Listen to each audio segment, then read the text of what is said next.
Meanwhile, the other big story out of basketball today, Caitlin Clark is hurt, and she's going to miss the next 2 weeks with a quad strain that she suffered in the game against the Liberty on Saturday. And two big takes on this. The first one is that nothing should tell you that she's the biggest star in sports right now more than the reaction when this story first broke today. When this first broke, and it's on social media, because nobody knew she was hurt. She finished the game. She was upset about not getting a foul call at the end. And it's like, whoa, you people devastated for Caitlin Clark, devastated for the league, devastated. Caitlin Clark is what. This is a 2-week quad injury, right? This is not where, hey, she's done for the season. Like, you know what it reminded me of? It reminded me when Brady got hurt and he got knocked out for the year when he had his the ACL tear back in 2011, right? I want to say, or 2008, it might have been when Matt Castle had to come in. When he got hit in like week 2. Right, somebody and I forget who it was. Ravens player, right? Oh man, I remember who it was. Oh no, it was. Hang on, you said it was Jeff Van Gundy. It was. He was holding on to Tom Brady. It was whoever it was somebody that did it a couple of times. Hurt a couple of different quarterbacks. They came in low and injured, and Brady's out for the year in like week 2, and you're like, sorry, oh it was my goodness. Bernard Pollard. Bernard Pollard, that's right. Chiefs. Yes, of the Chiefs. Yes, Bernard Pollard. Yes, 2008. So he gets hit and he gets knocked out for the season. It's, whoa, this is the middle of Brady's run as the best quarterback on the planet. And the shock of, oh my God, we're losing him. It's the whole season. Brady is out. Matt Castle comes in. It was actually the last time a team won as many games as they did in the regular season, didn't make the play. I think they won 11 games and didn't make the playoffs. But that was the reaction for Caitlin Clark today. What's going to happen? What games is she missing? Like, we don't do this if LeBron is out. We don't do this when Giannis is out. We don't do this when Brunson or any other big star is out. We don't do it in the NFL when guys get hurt. But suddenly it's, whoa, Caitlin Clark. If anything, that should tell you that she's the biggest star in sports right now. Not the biggest star in the WNBA, not the biggest star in basketball. The reaction to her injury should tell you everything. We can talk about TV ratings and what her games are doing compared to NBA playoff games. We could do that till you're blue in the face, and Caitlin Clark is always going to win. But no, you want to see just the reaction on the street of what people think. When this story broke today, that was what I saw all over social media, the reaction for Caitlin Clark. We had all the estimates of what she means to the league and start going down all of those paths, Sports Business Journal and all.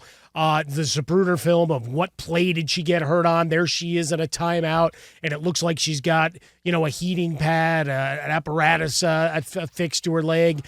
Going back to the quad injury she had in the preseason, saying, no, not related, other leg, really as much of a deep dive as you're going to get. But certainly a lot of people gripping going, it's only 2 weeks, right? Right? Please only be 2 weeks. Mm-hmm. When you talk about the number of nationally televised games that you've had with the Fever, the number of arenas that have been sold out, right? Talk about it with the Atlanta Dream and some of these other games where you're getting massive gate. Now, those tickets are sold. Those aren't going away. And you've got other stars to sell, but let's call it what it is. What stirs the drink for this league? And, when we talk about the pantheon of women athletes, right now she's sitting alone, right? Even with all the individual sports and greatness that we see across Olympic sports, across tennis and whatever else, Caitlin Clark rules it all. So any injury that takes her off of the playing field for any length of time, it doesn't necessarily mean that magnifying glass goes and finds another star. Yeah. Plenty of great athletes and stars across the WNBA. Oh, yeah. Make no mistake about absolutely. it, but they're not the same. Come on, Angel Reese is going to put the league on her back. Look, man, I saw the graphic someone put on social media. I want to give him credit for it, so I'll have to rediscover it. But it was shooting percentage for Angel Reese is 35 and change, and it said trying to make her shots, and then it had Jonte Porter, who was suspended forever for fixing games, and he had a higher field goal percentage. I mean, if you really want to have a conversation about Caitlin Clark and best players in the game, make it Caitlin Clark and Asia Wilson, right? Because Caitlin Clark and Angel, we told you a year ago, and everybody else seems to be jumping on this now. Angel Reese is Dennis Rodman, right? She's Dennis Rodman. She's a rebounder, and she's a big star. And she's a star off the floor, and she's someone that has a lot of fame. She's not nearly the player Caitlin Clark is, right? So if you want to have that conversation, that's really where it is. But congrats to everybody else that's coming around to this a year before we did. It only took a year. I mean, what are you going to do? The other thing I will tell you is that I thought it would be earlier, but by game 30-ish in the W, the Fever will be generally considered the best team in the W. All right, now, they may not have the best record, but they made a lot of changes to their team. They only brought back 5 players, right? You have some players that are still trying to figure out their way in, right? You still kind of got to get used to Natasha Howard and DeWanna Bonner. You have a lot of moving parts, right?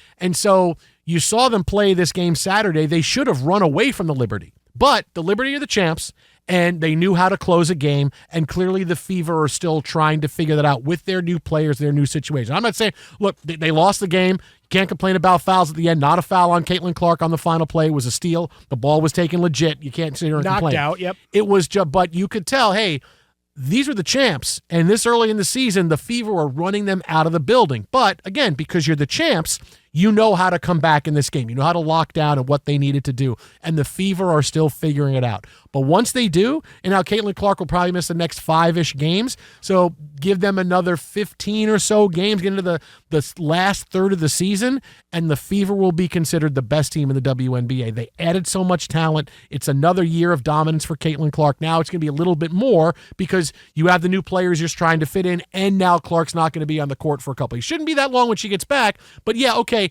go. So another 15 to 20 games after she returns, and then you're going to see the Fever will be the best team in the W. Well, it's also, she got a lot of time to go back and review that tape and recognize how careless she was with the basketball on a number of possessions. Because didn't she end up in double digits in turnovers, right? Mm-hmm. I think officially got to 10. Nafisa Collier, now your MVP favorite in for this with Clark. Well, she was third coming in. She was third coming in, right? Second or third, yeah. So she slides ahead because of the expected time missed by Clark. And again, you know, for the league and for the basketball watching public, yeah, you hope it's only 2 weeks. Yeah, I mean, it kind of has to be. But I'm telling you, she comes back and it's a couple of weeks. By game 3, it's going to be who can stop the Fever. Who can stop the Fever? And maybe only cowbell. No, I'll tell you, fellas. I mean, it's a variation. John Fogerty should get back in the studio. The only thing that can stop the Fever. The rain, who'll stop the Fever. Explore the court, really. I mean, really.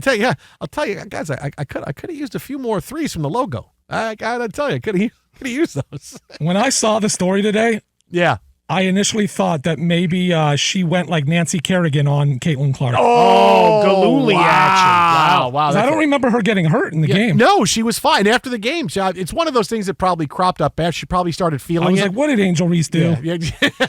Not even at the game. Not even. No, it's one of those things that probably cropped up after, hey, I'm having trouble moving around. And after the adrenaline from the game wears off. Look, it was a big game, right? You're playing the champs, right? And you have a chance to have your first big signature win of the year. Yeah, beating the Chicago Sky, your first game. That was, now as time goes on, it's a nice bludgeoning. Maybe that's not going to be that big a deal as time goes on. It might not be that big a deal. So I'm telling you, by game number 30, watch out. Fever, best team, the WNBA. And the Sky might only lose their games by 20 by then.